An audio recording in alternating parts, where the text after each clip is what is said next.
Bueno, vamos a intentar seguir lo que queda de tema, que es prácticamente todo teoría. Ya a partir de ahora no hay mucho de lo que salgan ejercicios. Quizá de este apartado sí es uno, pero ya los habéis hecho. Bueno, simplemente es ir leyendo un poco y quizá lo que voy a hacer es intentar destacar lo más importante. Esta parte, en principio, no es especialmente importante nada. Os dice que se pueden conseguir artificialmente nuevos núcleos atómicos bombardeándolos con partículas alfa, con protones. De hecho, yo creo que los japoneses, que son los especialistas en esto, bombardean núcleos atómicos con no partículas alfa, sino otros núcleos atómicos ligeros, pero otros núcleos atómicos. De tal manera que esos dos núcleos atómicos, el pequeño, que cuando se va acercando al otro tiene una gran repulsión electrónica y por tanto le van frenando, por eso hay que lanzarle con una enorme velocidad para que venza esa repulsión electrónica, los dos tienen carga positiva, y se meta dentro del primero. Y al meterse, incrementa el número de protones y neutrones en el núcleo que ha absorbido al otro, incrementa su número de protones y neutrones en los que ha absorbido y se convierte en un elemento nuevo. Toda esta historia empezó con Rutherford, que bombardeó el nitrógeno con partículas alfa y observó que aparecía oxígeno y se desprendían protones. Luego el matrimonio Joliot-Curie, este matrimonio es de la hija de Curie, de la hija de Madame Curie, que es Irene Curie, con otro francés que se casó que se llamaba Joliot. Entonces por eso se llama el matrimonio Joliot-Curie. La hija de Madame Curie, Irene Curie, también creo que tiene el premio Nobel. Y trabajaba lo mismo que la madre en radioactividad. Entonces bombardearon boro con partícula alfa y observaron que el nitrógeno 13 se desintegraba dando carbono 13, que es el primer isótopo radiactivo que se fabricó en la historia. El carbono 13 solo existe en los laboratorios. Ahora se fabrican muchos isótopos radioactivos. Hay aceleradores pequeños de partículas en muchos hospitales que te permiten fabricar isótopos radioactivos para radioterapia, tratamiento del cáncer, etcétera, etcétera. Esto ya lo hemos visto y es lo más importante de lo que os cuenta. Aquí en toda reacción nuclear se conserva, además de la energía, la cantidad de movimiento, cosa que no vamos a estudiar, la carga, número de nucleones y número atómico. Suma de números atómicos, suma de números másicos y la energía, la carga eléctrica. ¿Vale? La masa, sin embargo, no se va a conservar y ya sabéis, lo hemos visto varias veces, que en una reacción nuclear siempre hay una pérdida de masa. ¿Y por qué hay esa pérdida de masa? En una reacción nuclear espontánea, de las que da energía. ¿Por qué hay esa pérdida de masa? Porque esa masa es la que se ha transformado en energía. Por cierto, esto está mal, entre comillas. Ya sabéis que si calculáis la masa de los productos y menos la masa de los reactivos, va a salir negativa. Los productos tienen menos masa que los reactivos. ¿Por qué? Porque parte de la masa que falta, se transforma en energía. Es decir, esto ya sabéis que está relativamente mal. O dicho de otra manera, está mal en nuestras reacciones. Nuestras reacciones, las que nosotros vamos a estudiar, son reacciones que producen energía. Porque ¿para qué queremos nosotros una reacción nuclear? Para producir energía, con lo cual la masa de los productos será menor que la de los reactivos. Y esa masa que falta se ha transformado en energía, mc cuadrado. Si una reacción es endotérmica, por ejemplo, las típicas reacciones, las que hemos visto, en las que un núcleo captura otro núcleo, pues ahí hay que aportar energía, ya, pero esas reacciones en nuestros problemas no nos van a interesar, ¿vale? Y ahora lo que os cuenta aquí es el proceso de fisión nuclear y de fusión nuclear. Os voy a contar los dos mecanismos típicos con los que podemos obtener energía, la fisión y la fusión. Me remontaría ahora a la gráfica esa, no quiero llevaros, o lo puedo hacer rápidamente, a esta gráfica,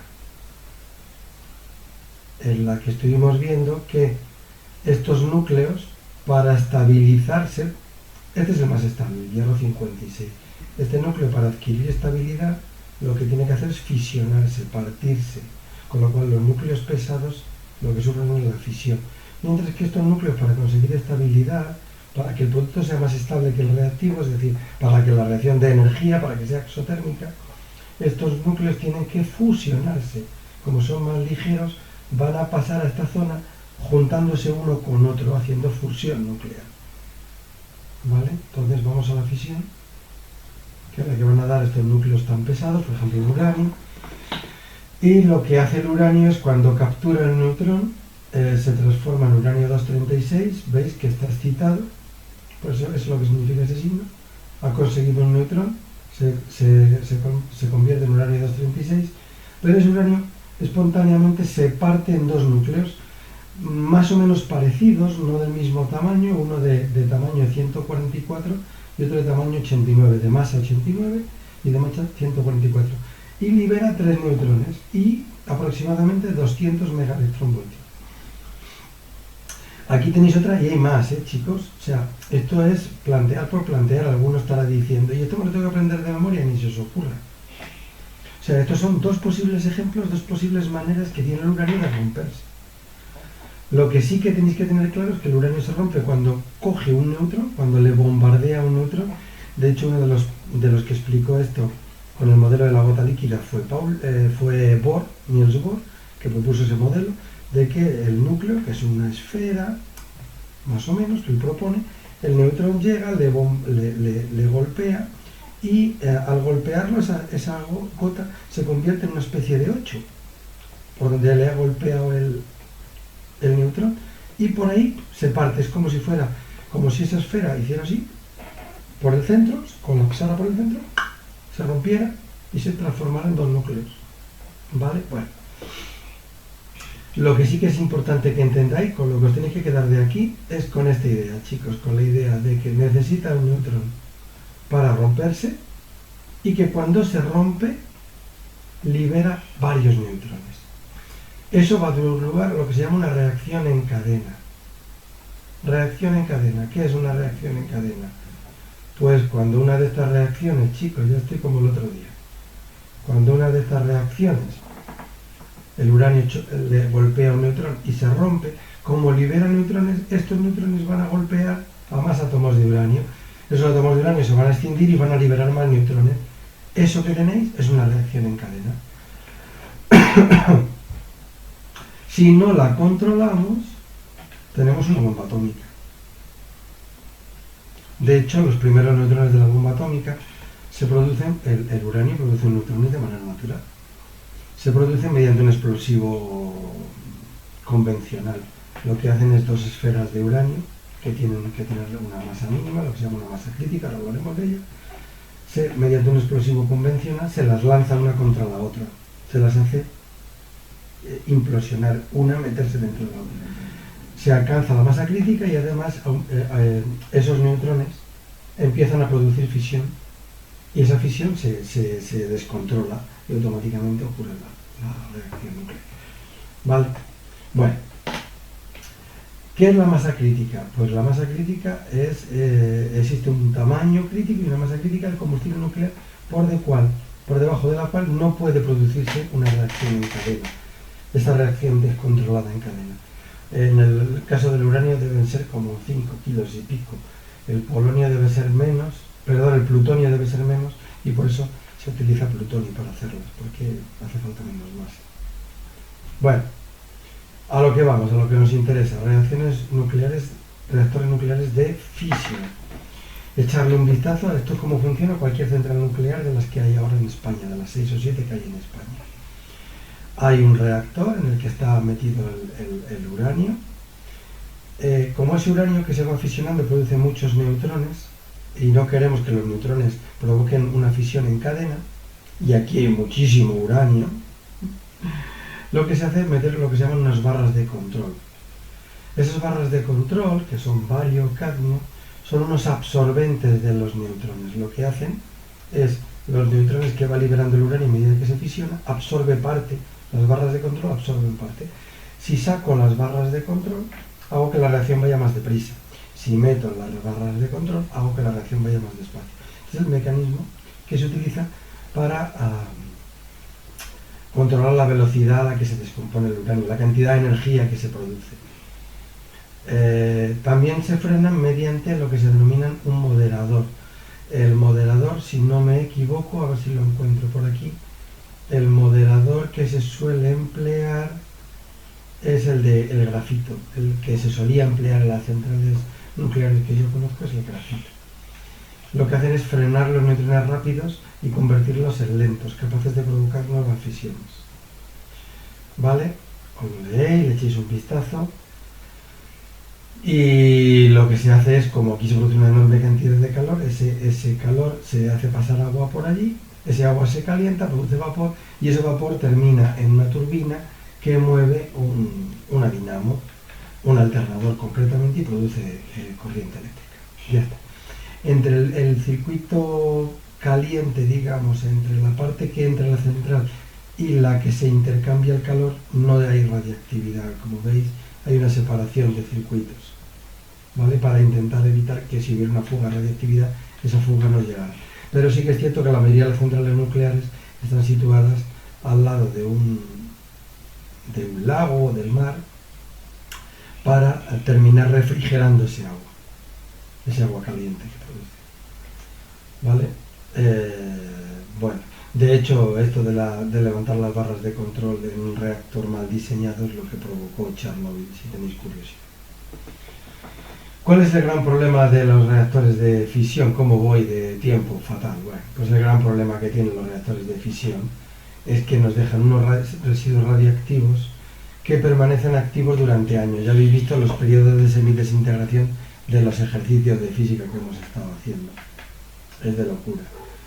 Con lo cual, efectivamente, es pan para hoy, pero hambre para el futuro. A mí no quiero hacer política con esto y no, ya está.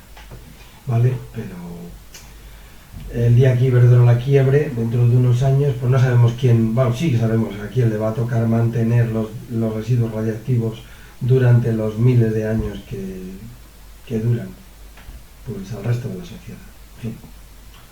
Muchas veces alguien produce un problema, pero luego la solución de ese problema se la encasqueta a la sociedad. Bueno, me voy, que si no me enfado. Fusión nuclear es el futuro de la energía nuclear, pero todavía sigue siendo el futuro. La fusión también produce energía, pero de otra manera, con los núcleos ligeros. Por ejemplo, esta es lo que ocurre en el Sol. Bueno, la del Sol es esta, concretamente. La del Sol es deuterio más tritio. La que se puede intentar aquí también es de este tipo, ¿vale? Todas estas. Estas reacciones producen energía porque la masa del núcleo resultante es menor que la masa de los reactivos. Entonces, como el núcleo fusión de estos dos, tiene menos masa, la masa que falta se ha convertido en energía. ¿Cuál es la gran ventaja? Pues mirad, aquí no hay neutrones, aquí no hay partículas en radiación gamma. Por cierto, me la salté, que en la otra sí que había, y que por eso hay que poner un pedazo de edificio de contención. Cuando el uranio se descompone radiactivamente, se desintegra, emite ondas electromagnéticas de tipo gamma con una energía enorme que hay que contener. Aquí no hay esa emisión gamma. Aquí no hay nada de radiactividad, no hay partículas radiactivas, y aquí la fusión se para cuando yo quiero. Si mañana tengo que detener la fusión, simplemente corto el chorro de hidrógeno y se para. Esto tiene miles de ventajas, ya habéis visto. No hay que hacer un edificio de contención, se para cuando yo quiero, simplemente parando el grifo del hidrógeno, y no hay partículas radiactivas, no hay radiactividad. Inconveniente. Pues que es muy difícil de hacer. ¿Por qué? Porque tengo que conseguir que un núcleo de hidrógeno se acerque a otro núcleo de hidrógeno, se fundan entre ellos y los núcleos de hidrógeno se repelen. Lo cual significa que los tengo que lanzar a una velocidad brutal para que superen esa repulsión y se fusionen. Velocidad significa energía cinética significa temperatura. Temperatura significa que tengo que elevar la temperatura a una energía brutal a la que hay en una estrella. Tengo que conseguir una especie de mini estrella. Tengo que vencer la repulsión eléctrica, tengo que conseguir una densidad mínima de esos núcleos que posibilite múltiples fusiones y confinar esa masa de núcleos a altísima temperatura. Esa masa de núcleos a altísima temperatura, sin electrones ni nada, lo que se denomina un plasma. Desde 1952 se lleva investigando con este tema y lo que se hace es un confinamiento magnético, es decir, ese plasma, que es una mezcla de núcleos y electrones, pero arrancados de los átomos, debido a su alta temperatura. Un plasma es átomos, pero los electrones y los núcleos sin formar átomos arrancados unos de otros, una mezcla de electrones y núcleos, pero sin formar los átomos. Eso es un plasma, es el cuarto estado de la materia. Y para confinar eso, para que eso no se escape, se hace con confinamiento magnético. Se suspende un plasma en el vacío confinándolo magnéticamente dentro de un toro. Un toro, recordéis que es una especie de donut. Hablamos de un toro, yo creo, cuando hablamos de campo magnético, de hacer imanes en forma de toroide. ¿Vale? Bueno, pues dentro de ese toro, con unas espiras alrededor del toro, se puede crear un campo magnético y dentro de ese toro vacío se puede confinar el hidrógeno y elevarlo a mucha temperatura, muchas veces con un rayo láser, y hacer fusión nuclear. De hecho, hay un maravilloso proyecto, pero no sé cómo estará, y ahora con lo del coronavirus no sé si seguirá o no. Tenéis información aquí, que es el proyecto de fusión fría europeo, el ITER, que se está haciendo ya, y debe estar súper avanzado. Yo he visto un reportaje hace no mucho y estaba muy avanzado. El día que esto funcione, los problemas energéticos se habrán acabado, porque conseguir hidrógeno es muy facilito, con agua y un poquito de célula fotoeléctrica consigues hidrógeno. En fin, pero queda. Vale, yo creo que me paro.